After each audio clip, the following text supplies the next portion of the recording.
What's up YouTube? I'm Valentin the Mad, and this is a Gore review of Gears of War Ultimate Edition.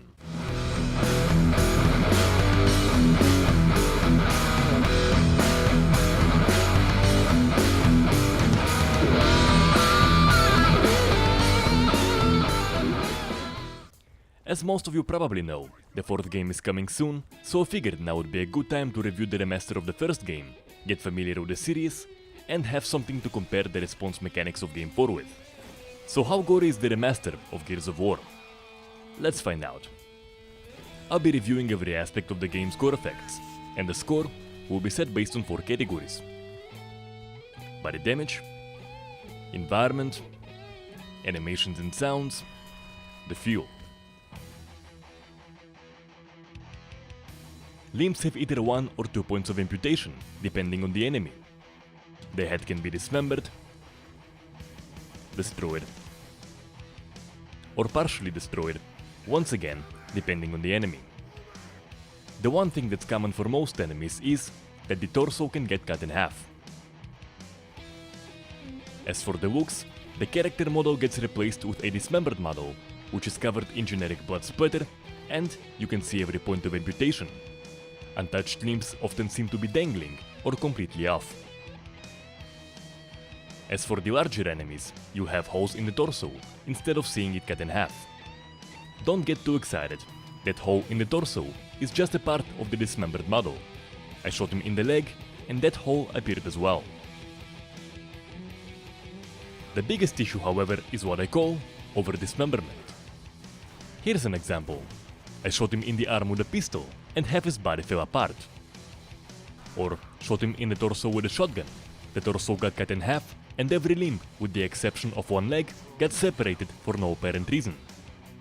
In that case, it's no surprise that the response for grenades is for the most part simple activation of every point of amputation.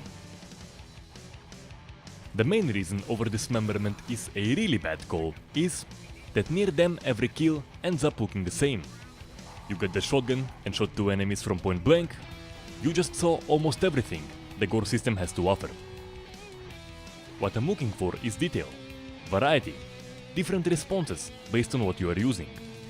It's never gonna happen if the game activates near them every point of amputation every single time. Well, how about non-dismembering damage? The only non-dismembering response I've seen is helmets flying off on bullet impacts. That is it. There are no bullet holes, armor damage, or anything like that. If you are not using a dismembering weapon, you'll not see any response on the body whatsoever. Over-dismemberment and complete lack of non-dismembering damage is one hell of a combination. The first shot doesn't even leave a scratch, but on shot number 2 half the body gets blown away, along with the head and both arms. How about the boss fights? With the exception of the last one, those fights do not require shooting hundreds of bullets into a large unresponsive character, which was a very pleasant surprise. For the most part, you'll be shooting vulnerable areas or luring them outside to mark them for a satellite strike.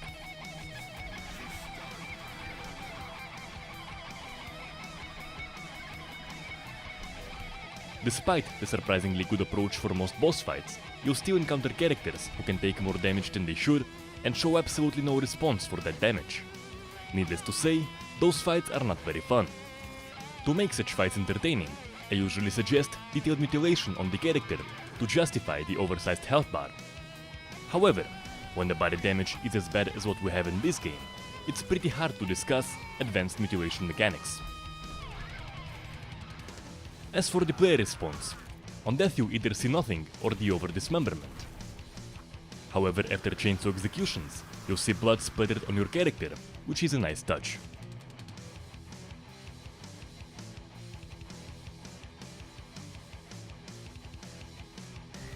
You have blood stains on impact and blood pools for dead characters. The response stains work consistently only on 2 occasions, when there's a surface right behind the character and on chainsaw executions. How about other impacts?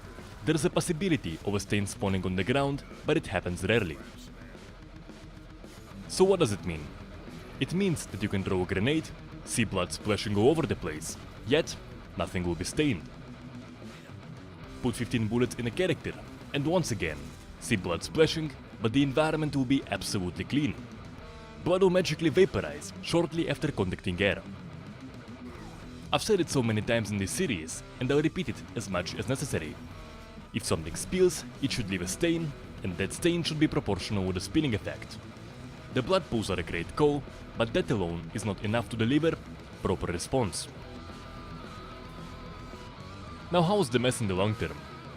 Blood stains disappear in 10 seconds. Blood pools start vanishing after 15 seconds. And bodies disappear after about a minute. I usually talk about the importance of a proper aftermath when a game has good speeding mechanics, or for the very least, something basic and solid. In this game, I really don't care all that much.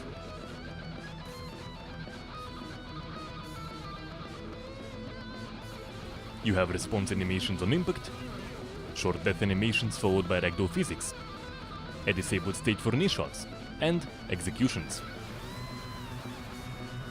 The response animations are either extremely subtle, barely visible twitching, or very short ones that have almost no weight to them. One more thing that has almost no weight to it would be the ragdoll after the character dies. You'll see large characters having the weight of a football. It's a seemingly small issue, but things like this absolutely break immersion. Now the game has a wounded state of behavior. After shots in the knees, characters will drop down, be unable to fight, and you can finish them by stomping their heads. The way this state works is very odd.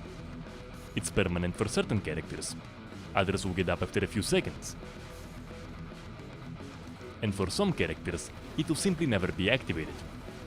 I'm not even trying to understand the logic behind this. However, the bigger issue is, that's the only change of behavior you have in the game. If you shoot characters anywhere else, they simply won't care. You can shoot a character 9 times in the torso, he'll keep fighting like nothing happened, and then drop dead on shot number 10. When you have a large variety of animation responses and changes of behavior on damage, location-specific reactions are awesome. However, in this game, animations don't deliver even a basic response, so it would be a much better move to have a permanent disabled state activated on a damage threshold. One more type of executions is cutting Locust in half with the underbarrel chainsaw. Those executions are fun, but I think the game could use a larger variety of chainsaw kills. The response sounds on impact are good. You hear nice and gory sounds on executions, and the sound of blood being spilled on dismembering hits delivers decent audio feedback. As for the characters, you have response sounds on impact, sounds on death, and they'll make sounds during the fight. The biggest issue with the audio feedback for the enemies is that the response and death sounds are very quiet.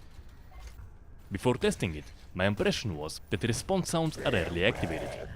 You can't hear them too well when everything else is quiet, so it's no surprise that you can't hear a thing when there's gunfire everywhere. You could say that it makes sense since guns are very loud, but if that's the case, why can I hear a distant head popping so clearly?